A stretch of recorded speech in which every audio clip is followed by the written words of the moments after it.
Being able to move past the anger and accept that you are sad is a massive step towards addressing what causes the pain. I feel frustrated whenever I examine the trends that pretend to provide an answer to what makes a man. How to be masculine on one aspect of the self has ever been the answer to being whole, as if the rejection of the aspects that bring about happiness, because we see him and sadness, love, the character that regressed after the eclipse. Guts after the eclipse is no matter how deep voice that calls us back to our bodies. That process is what we can of the struggle. Swordsman is a core part of his no real place, residing between both realms of the earthly and astral plane.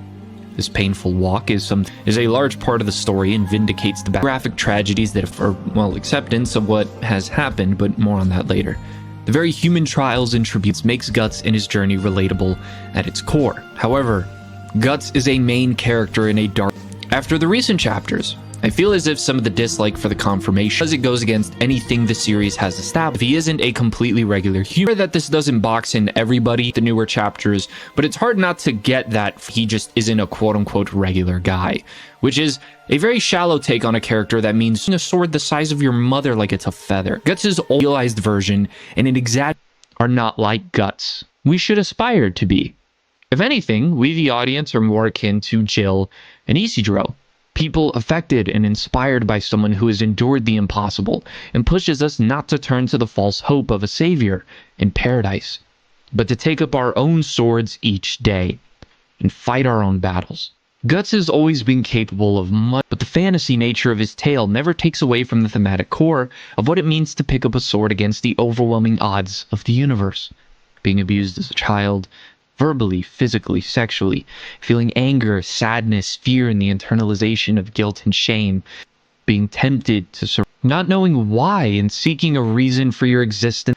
Whatever your battle is, fight and struggle.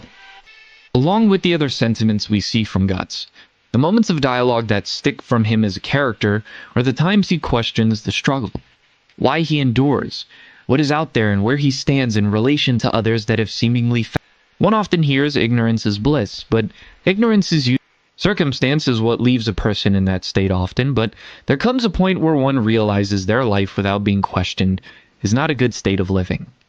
Berserk is full of characters that go about the scary question of purpose. Some find solace in religion, some a fairy tale, some a man that is in where survival is incapable of seeing a flame he does not have. Truly frames where he's to have purpose, but puts into believes his actions are without any sort of... Was it to prove others wrong? Was it to satisfy those maybe that career you chose? I didn't ask to be born. I didn't ask for any of this. Berserk is strange in this regard, as you could pull many taints to Guts, but despite that, in the universe, you mustn't give in either.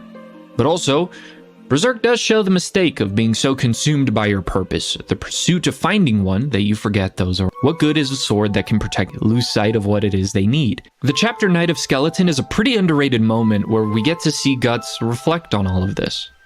Quote, "Why am I so... Yeah, it's been a while since I camped alone. I'd forgotten. Of course, I could have avoided vague tomorrow I may never... In the first place, I got this idea set out by my own will. After all, That's not today anymore. It's yesterday." You know, what's interesting about this chapter is the parallel between Guts and Griffith once again. While Guts confronts what he wants and questions his, Griffith goes out and seeks for a way to distract himself, gain power back instead of... Even that attempt proves pointless, and so he will suppress it. So while I can't say Berserk provides a definitive not to sacrifice those things or people, because you may love, what is at the core of Guts? I believe what allows Berserk is that at the core of how these characters grow is a This is the mandatory part of a Berserk video where I grab some Jung and bash it into your skull. The integration of past trauma. And Guts as a character is not given a thin slapped-on coat of symbolism. His journey is a direct image of the ego, of said ego. The persona that interacts with the world that protects that little child is the White Hawk. For Guts, that persona... That is why that panel, over time, has only gotten better. That moment of sadness was the true self of Guts peaking, but someone who does care for others and is capable of poetic descriptions of a soccer player.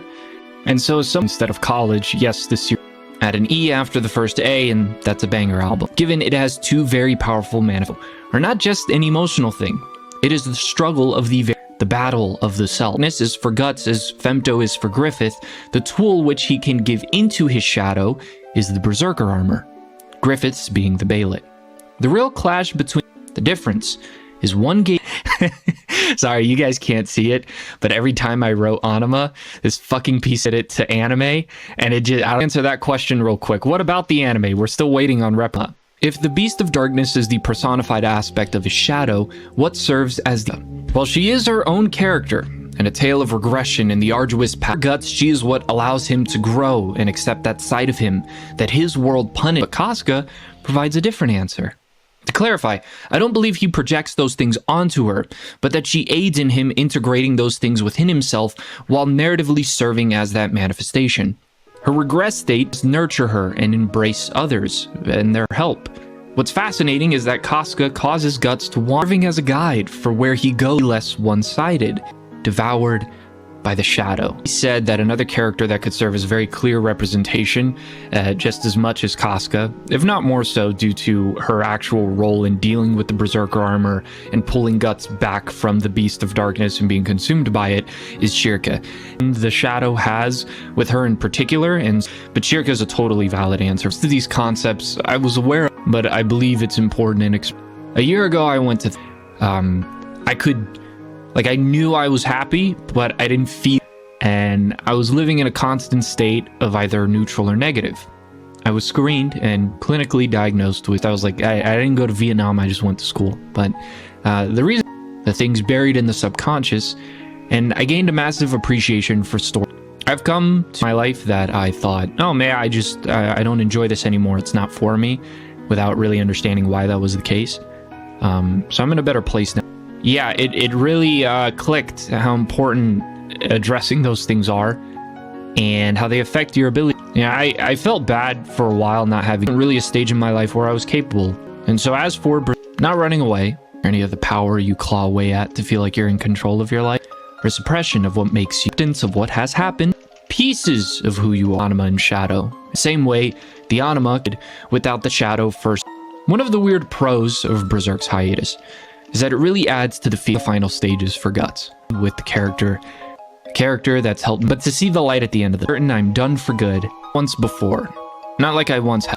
Their main characters, and had an impact on me, but not like Guts. But I think it's important to understand and self-acceptance. Not sure if that's the best way to weigh the mistake for many in better ways. Film suffering beyond seeing the schematics to a building as the start for somebody